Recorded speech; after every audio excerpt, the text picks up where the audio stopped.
What's up guys, Mike here, the Detroit Borg, and today we finally get a look at the iPhone 7 and 7 Plus. I'm going to compare them in this video to see what exactly you might want to pick up. So the 7 and 7 Plus dimensionally are identical to the 6S and 6S Plus, but we get a tweaked design and a host of new features, from waterproofing for the first time, all new cameras on the front and back, a brighter display with a wider color gamut, in addition to stereo speakers, which is great to finally have on an iPhone. We also get better battery life, thanks partly to the new A10 CPU, which is more powerful but more efficient as well. They've also made some other controversial changes, such as eliminating the headphone jack, and the home button is no longer a physical button, instead it vibrates when you press it. We also get a new design which comes with two brand new colors, black and jet black. We're going to take a look at both of them in this video. Now once again, the iPhone is available in 3 capacities, but this time they've doubled them for the same price as they were last year. 32, 128 gigs, and for the first time, 256 gigs. Now if you want the jet black model, you'll have to spring for 128 gigs or better in order to get it. So getting to the unboxing, Apple has redesigned the packaging for this generation. So we do have the colors front and center on each cover. But of course, if you get the jet black version, you're going to get a very distinctive black box to go with it. So it's a bit different than the rest of them. So of course, I have one of each color to show off so we can take a look at them side by side. So let's get started with the iPhone 7. Now the plastic surrounding the packaging is now much easier to take off. They actually give you a tab to pull it off. So previously you actually had to cut the plastic off, so they've made this a little simpler. So next up we can go ahead and lift up the lid, and the first thing you see here won't be the phone, it's actually the paperwork. So this is a little packet that pulls up, and once you get that out of the way you can see the phone. Inside we'll find some paperwork, including a quick start guide, which is a bit different than we've seen in previous generations, so it explains some of the features here. We also have the regulatory and warranty information, in addition to Apple stickers, which are now on this clear plastic sheet. And unfortunately, all these stickers are still white, so they're not color matched to the phone. So getting to the phone itself, it does have a little plastic tab along the bottom, so we can use this to pull it out of the box. So it's wrapped in plastic to keep it nice and protected, and we can go ahead and peel this off. And of course, that's the last time this phone is going to be this clean looking, especially with these black colors. Now next up, let's get to the accessories, which have been redesigned for this generation of iPhone. First up, we have something that hasn't changed, and that is the 5-watt power adapter, which comes with every iPhone 7. Next up, we have the new lightning connected earpods. So we don't get the wireless AirPods in the iPhone 7. That's a separate accessory that you have to purchase, but you do get wired headphones that connect directly to the lightning connector. Also included here is the adapter for traditional analog headphones. So you do get that with every iPhone 7 purchase, so at least you have an adapter in order to use your old headphones. And lastly, at the bottom of the box, we get our lightning cable. So getting to the unboxing of the iPhone 7 Plus, obviously identical to the iPhone 7, just scaled up to size. So all you have to do is remove that plastic sleeve, pop open the lid, and inside, first thing you'll see is the paperwork. Setting that aside, we'll find the phone just below it, wrapped in plastic, which comes off very easily. And of course, I have the gold version in this case, as well as a silver version. And in terms of the accessories, they're also identical. They're just more widely spaced for the bigger box. So when it comes to setup, it's pretty familiar for any iPhone. There's a few differences here, but for the most part, it's the same as the iPhone 6S. So we can go ahead and set up our Touch ID sensor, Apple Pay, and Siri voice recognition, which can be done wirelessly as you could with the iPhone 6S.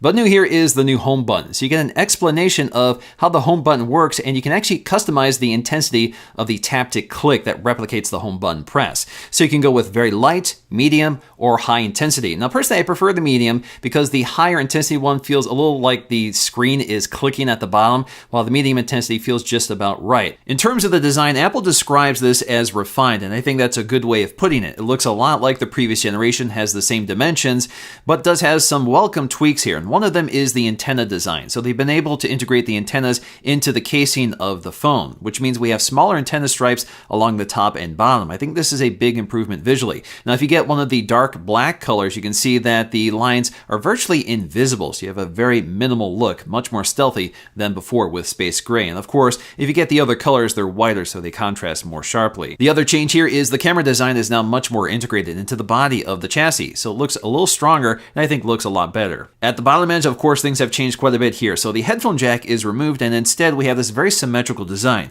So it looks like we have stereo speakers, but in reality we have one loudspeaker and microphones on the other side. Apple just wants that symmetrical design so it looks more attractive. But once again, they pay a lot of attention to detail, right down to the speaker grills matching the color of the phone. So when it comes to the other buttons, they're in the same place as they were before. On the right side, we'll find our thumb reachable power button, and on the left side, we'll find our volume controls up and down. Now, they did make a slight tweak to the iPhone 7 volume key, so gone is that recession from the iPhone 6s. Now it's a much simpler look. Also found on the right side is our nano SIM tray, and there's a difference here because we have a water-resistant design. The SIM tray also has a gasket built into it, so that's a new feature if you look very closely. Now, although you can't tell by looking at it, the home buttons have also been redesigned, and they're solid state this time, so there is no physical click. But instead of a mechanical click, the Taptic Engine replicates a click at the bottom of the phone. It feels exactly like a click. It doesn't feel like a vibration, but it's not quite as localized as I was expecting it to. It actually feels like the bottom of the phone is clicking, not just the button itself. We also get stereo speakers for the first time on an iPhone 7. So we have one loudspeaker at the bottom, and the earpiece now acts as a loudspeaker as well. So that delivers twice the volume of the previous iPhone 6s and 6s Plus. This also gives us a much wider dynamic range, and the phone is smart enough to know whether you're holding it in portrait or landscape orientation and reorientates the stereo speakers for optimal audio quality. So let's go ahead and take a listen to what it sounds like compared to the iPhone 6s.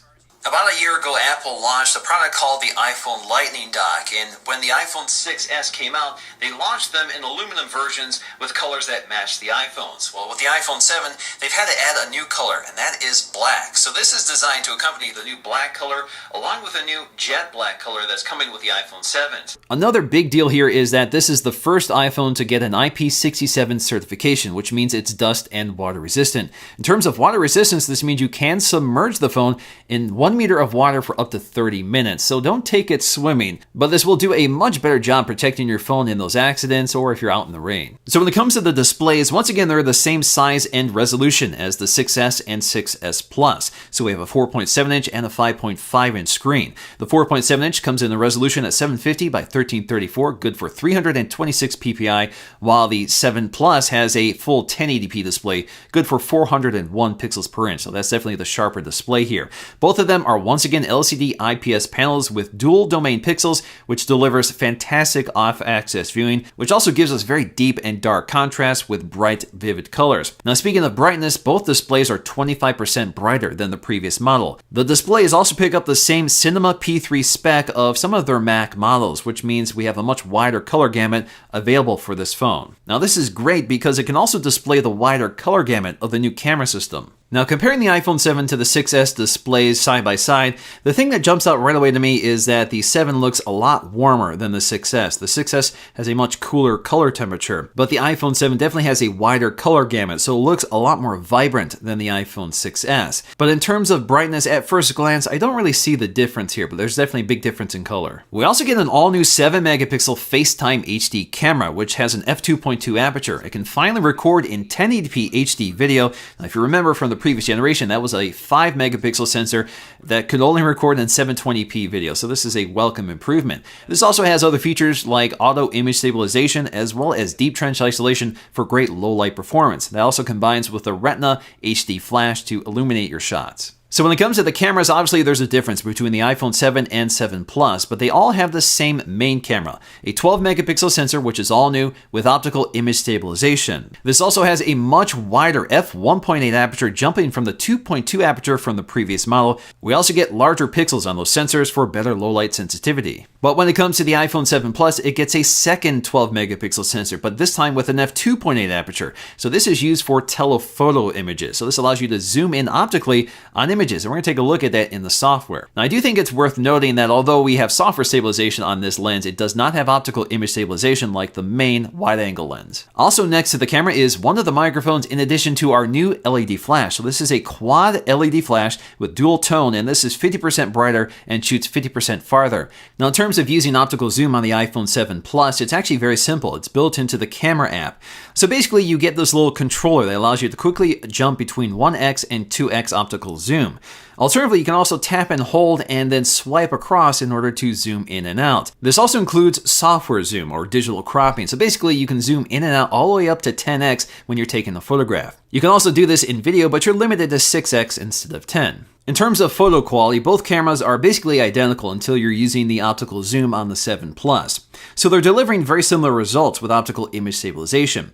Now, in terms of bright daylight conditions, again, we're using a 12 megapixel sensor, so we're not going to see increased sharpness, but we're definitely seeing increased color and better exposure because we have a wider aperture with an f1.8 lens, which means we're getting a lot more light into the camera, and the pixels on the sensors themselves are larger, which means there's better sensitivity. So you're seeing a lot crisper detail, even if we're not seeing higher resolution. The other great detail about this camera is that we have a shallow depth of field thanks to the f1.8 aperture. So that means you can get those blurred background shots with a focus on your subject. And because we have those focus pixels built into the sensor, that means the camera is able to focus very quickly and smoothly on your shot without having to spend too much time figuring out which point you want to focus on. We also have 4K video recording, but this is something you have to turn on under settings. You can't do it from within the app, which is kind of strange. So you have to go to settings, photos, and camera and turn on 4K video recording. So with 4K video recording with optical and software stabilization, handheld video looks extremely smooth. And of course, we benefit from the wider aperture that lets more light in, the better sensor, and the wider color gamut. So 4K video definitely looks a lot better on this phone than it did with the previous generation. And the other great thing here is that we can quickly switch between the wide angle and telephoto lens while recording video. You can even use the software zoom to smoothly zoom in and out on your shot. Now this camera is particularly well suited to low light conditions, so in extreme low light conditions, you definitely see brighter shots, especially if you compare this to the iPhone 6s Plus.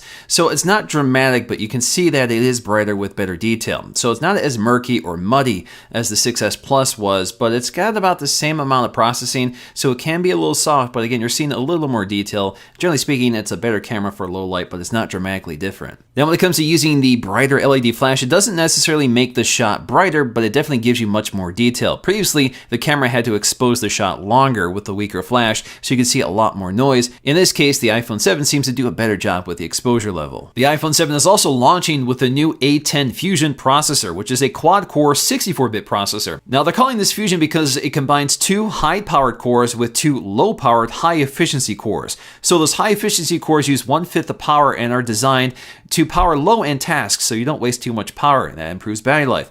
While we have these two other cores, which are high-performance cores, which deliver 40% better performance than the A9 chip. We also get a new 6-core GPU, which is 50% faster, also using 2/3 the power of the A9. Now, as always, there is a slight speed difference between the 7 and 7 Plus because the 7 Plus clocks the CPU a bit higher.